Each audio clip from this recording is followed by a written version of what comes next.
na lahat po tayo nagmamahal sa bayan. Kaya nga, Mr. Chair, gusto kong itanong sana dito kay Senator Trillanes if he is working for the ICC. Are you working for the ICC, Mr. Chair? Hindi po, You are not. hindi po, Mr. Chairman. But you are connected with the ICC. Opo, by virtue of being the first to So, Mr. file. Chair. Yes.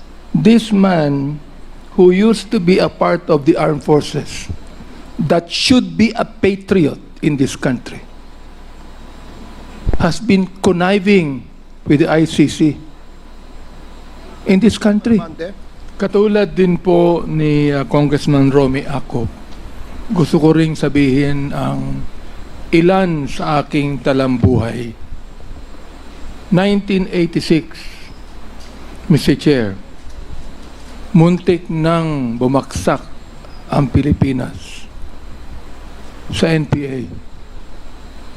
Mayroong 37,000 na armed NPA sa bansa.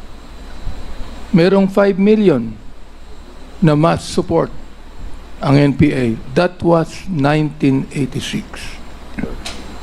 Kinausap ko ang dating chief of staff, si FBR, upang ang aming grupo ay makipag-ugnay sa CRS upang labanan namin ang NPA saan man sila naroroon.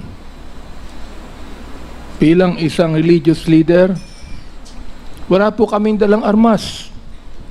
In fact, kami po ay nag-create ng grupo na ang tawag confrontational evangelism. Na ang ibig sabihin nun, habang NPA ay naghahasik ng lagim sa mga bayan, kami naman ay nagtuturo ng Biblia at ng tunay na kalayaan sa bayan. Ako din po ang isa sa mga nagsuggest kay FBR nung araw na magtayo ng isang civilian force na magiging kasama ng armed forces.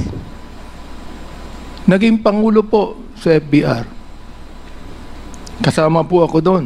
Naging konsyal ako ng Maynila. Andiyan po si Attorney Bebot Bello. Alam po niya na magkasama kami sa lakas nung araw. So tama po ang sinabi ni Congressman Akop, ni Congressman Ace Barbers, na lahat po tayo nagmamahal sa bayan. Kaya nga, Mr. Chair, gusto kong itanong sana dito kay Senator Trillanes if he is working for the ICC. Are you working for the ICC, Mr. Chair? Hindi po, You are not. hindi po, Mr. Chairman. But you are connected with the ICC. Opo, by virtue of being the first to So, Mr. file. Chair. Yes. This man who used to be a part of the armed forces that should be a patriot in this country has been conniving with the ICC in this country. Now, we would like to have a balance here. Hindi po yung unfair tayo o bias tayo. Balanse lang tayo dito. Hindi natin dito inaakusahan ang sinumang personalidad. Issues. Kaya nga sinasabi ko sa ating former president, hindi ko maintindihan kung bakit kinakailangan pumatay tayo ng 30,000 people sa war on drugs. Naniniwala po ako sa war on drugs, Mr. President. Suportado ko na ayaw natin ang bansang Pilipinas mahulog sa kuko ng mga drug pushers and drug lords.